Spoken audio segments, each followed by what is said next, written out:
Headache বুলি ক'বলৈ গ'লে মূৰৰ বিষ যিটো আমি সাধাৰণতে কওঁ।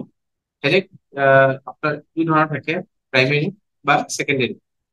প্ৰাইমেৰী হেডেকত সাধাৰণতে আমি migraine, tension headache, cluster headache এনেধৰণৰ কিছুমান হেডেক ক্লাছিফাই কৰোঁ। ছেকেণ্ডেৰী হেডেক বুলি ক'বলৈ গ'লে যাৰ কিছুমান অৰ্গেনিক কজ থাকে, যেনে ইনফেকশ্যন হ'ব পাৰে, চাইনাচাইটিছ বা কিবা মেনিনজাইটিছ বা টিউমাৰৰ কাৰণে, কিবা ধৰণৰ ষ্ট্ৰকৰ কাৰণে ইত্যাদি। হেডেকৰ চিমটম মূৰৰ বিষ বুলি যিটো আমি সাধাৰণতে কওঁ হেডেক। আপোনাৰ যিটো হয়, যদি ডিপেণ্ড কৰিব কিহৰ কাৰণে হেডেকটো হৈছে।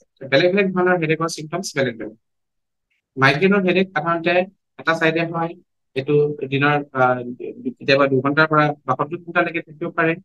যিটো ক্লাষ্টাৰ হেডেক বুলি কোৱা হয়, সেইটো কিন্তু কেইবাবাৰো আহিব পাৰে। এইটো কেতিয়াবা এটা ডিউৰেশ্যন, ধৰি লওক 15-20 দিনৰ ডিউৰেশ্যনৰ ঘূৰাই ঘূৰাই হ'ব পাৰে। যিটো আমাৰ টেনচন হেডেক বুলি কয়, সেইটো আমাৰ এইটো আমাৰ কিবা এটা বেণ্ড টাইপৰ নিচিনা হয়, বেণ্ডৰ নিচিনা হয় বস্তুটো। এটা মূৰত বেণ্ড এটা মাৰি থোৱা নিচিনা লাগে। কেতিয়াবা আপোনাৰ ডিঙিৰ মাংসপেশী প্ৰব্লেমৰ কাৰণে বেছি ষ্ট্ৰেছ থাকিলে এনেধৰণৰ হেডেক হওক। ছেকেণ্ডেৰী হেডেক হওক বুলি ক'লে কেতিয়াবা কজটোৰ ওপৰত ডিপেণ্ড কৰি পেলাই বিভিন্ন ধৰণৰ চিমটমছ হ'ব পাৰে, যেনে খুব অত্যাধিক হ'লে ভমিটিং হ'ব পাৰে বা বমি বমি ভাৱ লগা হ'ব পাৰে, চকু দি দেখা নিচিনা হ'ব পাৰে। আৰু আপোনাৰ কিছুমান ক্ষেত্ৰত বেছি হ'লে কেতিয়াবা জ্বৰ চৰ আহিলেও আমাৰ যিটো মেনিনজাইটিছ ইনফেকশ্যন হয় তেতিয়াও হেডেক হ'ব। কাৰণ বুলি ক'লে হেডেক যদি আমি প্ৰাইমেৰী হেডেক বুলি চাওঁ, প্ৰাইমেৰী হেডেক বুলি ক'বলৈ গ'লে এইটো সাধাৰণতে আমাৰ কিছুমান আমাৰ তেজ চলাচল কৰা নলী, যাক আমি আৰ্টাৰিজ বুলি কওঁ, সেইটো কিছুমান বিজুতি ঘটে, মানে প্ৰব্লেম হয়, তাত কিছুমান প্ৰব্লেম দেখা দিয়ে। তাত আৰু কিছুমান আমাৰ যিবিলাক নাৰ্ভ চেলছ, তাত আমাৰ কিছুমান প্ৰব্লেম দেখা দিয়ে। সেইটোৰ পৰা আমাৰ প্ৰাইমেৰী হেডেকটো প্ৰেচিপিটেশ্যন হয়।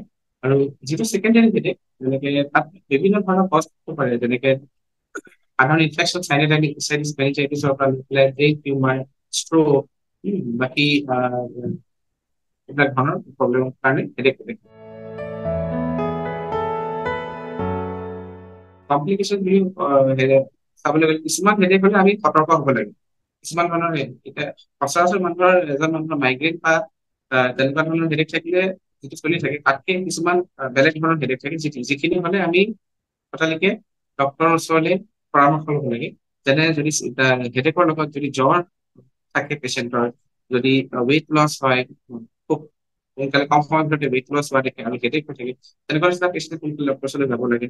বা কিছুমান নিউৰলজিক কমপ্লিকেশ্যন যেনেকে হয়, যদি যেনে ধৰণৰ কনফিউজন হয় পেচেণ্টৰ, ক'ব নোৱাৰা হৈ যায়, সংজ্ঞাহীন হৈ যায়, বা হাত ভৰি উইকনেছ হ'বলৈ ধৰে, বা লগতে নিচিনা হয়, চিজাৰ আহে, তেতিয়া আমি ডক্তৰৰ ওচৰলৈ যাব লাগে।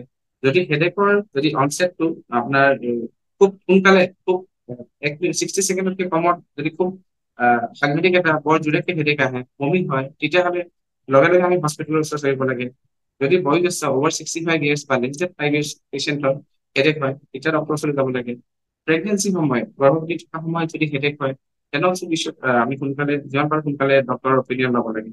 আৰু যদি আগতে সচৰাচৰ হৈ থকা হেডেকৰ পেটাৰ্ণটো চেঞ্জ হয়, তেতিয়াও আমি যিমান পাৰোঁ সোনকালে ডক্তৰৰ পৰামৰ্শ ল'ব লাগে। বিভিন্ন ধৰণৰ আমাৰ লাইফষ্টাইল চেঞ্জেছৰ পৰা লৈ পেলাই আমাৰ মেডিকেশ্যনলৈকে আমি ট্ৰিটমেণ্ট কৰিব পাৰোঁ। লাইফষ্টাইল চেঞ্জৰ প্ৰথমতে আমি ডায়েট, কিছুমান এনেকুৱা খাদ্য আছে যিবিলাকে আমাৰ মাইগ্ৰেইনৰ নিচিনা হেডেক প্ৰেচিপিটেট কৰে, যেনেকে ধৰি লওক আপুনি cheese, process food, package food, wine, এইবিলাক বস্তু, চিগাৰেট, এলকহল, এইবিলাক বস্তু আমি এভইড কৰি চলিব লাগে। এটা হেল্থি লাইফষ্টাইল বনাব লাগে, য'ত আমাৰ য়োগা, এক্সাৰচাইজ এইখিনি ইনক্লুডেড থাকে। প্ৰপাৰ ডায়েট, প্ৰপাৰ সময়ত শ্লিপ পেটাৰ্ণটো আমাৰ ৰেগুলাৰাইজ কৰিব লাগে। টেনচন, ষ্ট্ৰেছ এইবিলাক বস্তুবোৰ আমি আঁতৰত থাকিব লাগে। আৰু অবেচিটিটো কমাব লাগে।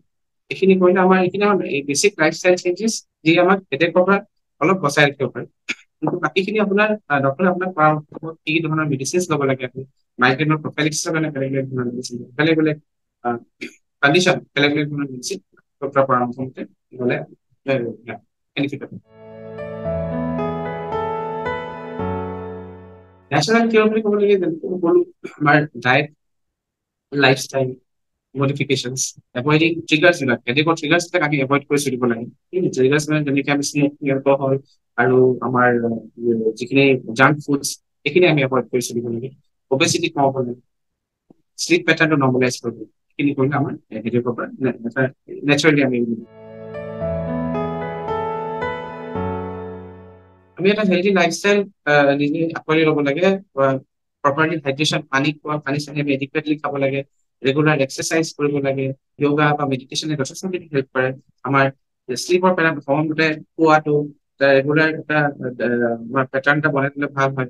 ৰুটিন এখন বনাই ল'লে আমাৰ যিটো খোৱা টাইমিং গোটেইখিনিৰ মাজত এটা সমানুষ্ঠিত থাকিলে ভাল। অবেচিটি কমাই চলিব লাগে। অবেচিটিটোৰ কাৰণে কমাই চলিব লাগে। অবেচিটি এভইড কৰিব কাৰণে যিখিনি খোৱা বোৱা খিনি বা এক্সাৰচাইজ সেইখিনি কমাই ৰাখিলে আমাৰ নেচাৰেলি আমি হেডেকৰ পৰা আমি মানে প্ৰপেনচিটিটো কমি থাকে। টেনচন বা ষ্ট্ৰেছ কমাই ল'ব লাগে। স্মকিং, এলকহল এনেধৰণৰ বস্তুৰ পৰা অলপ আঁতৰি থাকিব লাগে। ডায়েটটো আমাৰ যিখিনি ট্ৰিগাৰিং ফেক্টৰ্ছ থাকে হেডেকৰ, সেই ট্ৰিগাৰিং ফেক্টৰ্ছখিনিৰ পৰা আমি কিছুমান ডায়েট থাকে বা আমাৰ কি থাকে, we should avoid triggering diets. কিছুমান caffeine, wine, cheese, processed food, কেতিয়াবা nuts, these are the like this migraine থাকোঁ এইখিনি আমি এভইড কৰিছোঁ।